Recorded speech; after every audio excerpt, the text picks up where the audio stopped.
massive thing for me has always been trying to work out how I fit in. More recently, actually, it's more embracing that idea of like how I stand out and sort of flip it in a more positive way.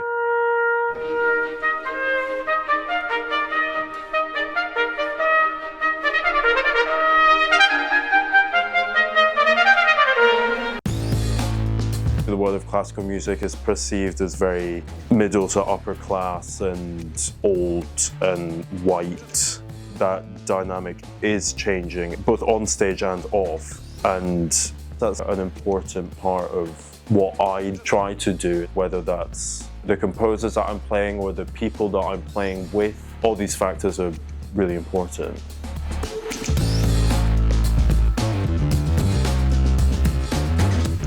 My name is Aaron Akugbo, and I am a trumpet player. I play trumpet as a soloist, as a chamber musician in different groups, and then also freelance in orchestras around the UK.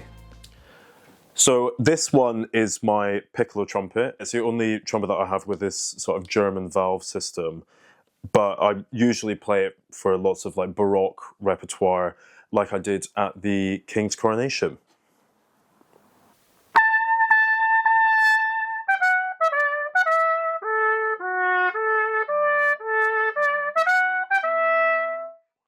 My dad wanted to learn the trumpet, and so bought one from like a charity shop forever ago. It was like destiny, as there was an ad for a trumpet teacher in the newspaper at the time, teaching at a local church. I went along for a first lesson. From there, I just fell in love with it. So this is the one that my dad bought in a charity shop many moons ago. It has a sort of rust and slight damage going on. But I guess I would have played something like "Oh When the Saints" or some sort of jazzy tune, like for when I first started.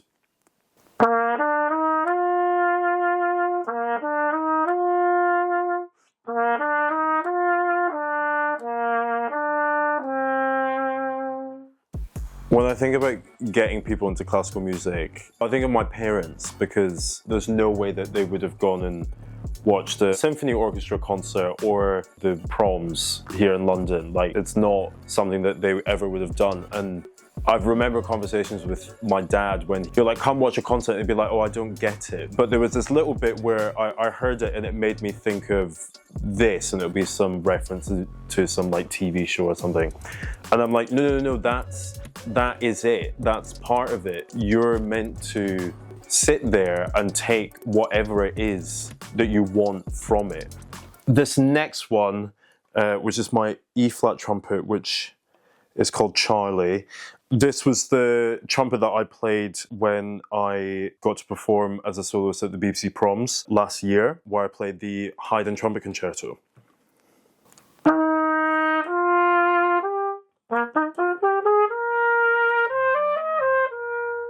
I think like concert preparation over the years, I discovered is far more mental. Using visualization is the biggest thing for me now. It's where like the whole running thing comes in, and that I do often a lot of that thinking then. And I've found that the concerts that go the best are the ones that I've had the time to really imagine how it's going to go. It was only like recently that I truly thought about how swimming is the only time that I don't listen to music. As a musician, that's quite unnerving to really embrace silence.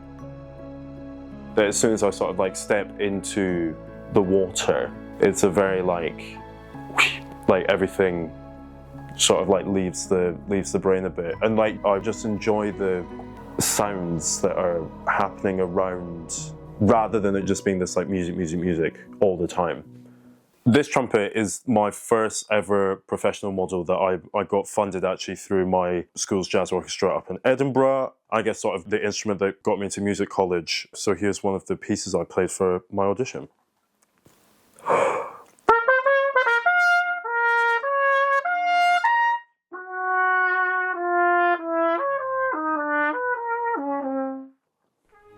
I definitely was I guess, victim of positive discrimination. The idea that my presence in any sort of public format on behalf of the music college, whether it was an orchestra or in a public masterclass or however, the reason for me being there was because I looked like this rather than me being able to actually play my instrument.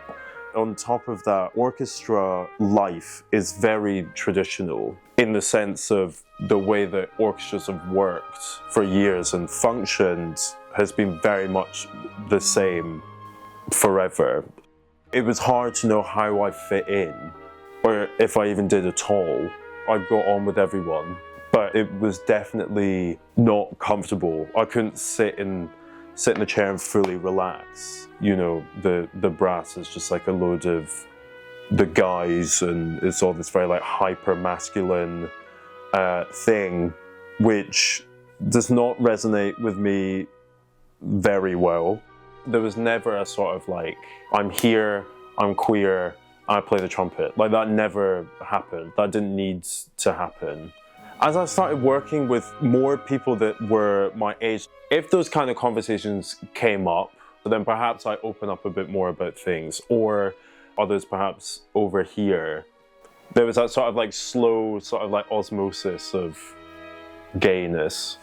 The thing that like brought on the change was lockdown. There was nothing more therapeutic than just having that time to sort of like rediscover like why it is that I, you know, do this in the very basic sense of I'm just going to play music that I want to play because it makes me happy.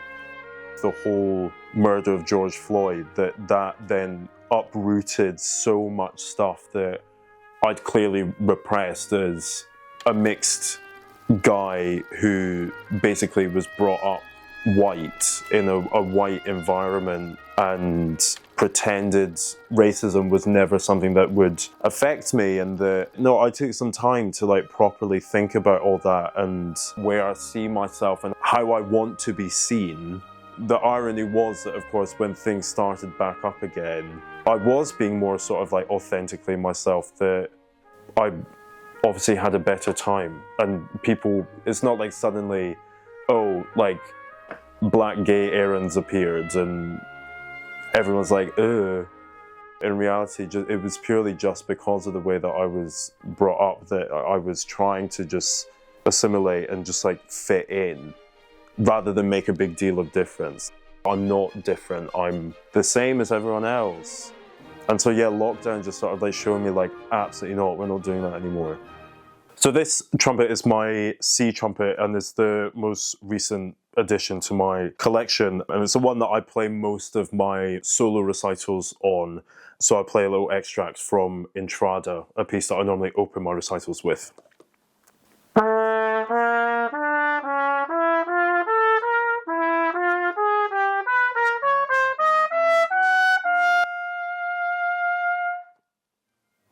I think when I'm performing, it's always me trying to share what it is that I feel about the piece. Growing up, I always tried to mimic other instruments rather than thinking of like, oh, what's the trumpet way of playing this? It was always like, oh, like how would a singer do it? And how would a flautist, how would a cello, you know, trying to expand the palette of color that I could play with.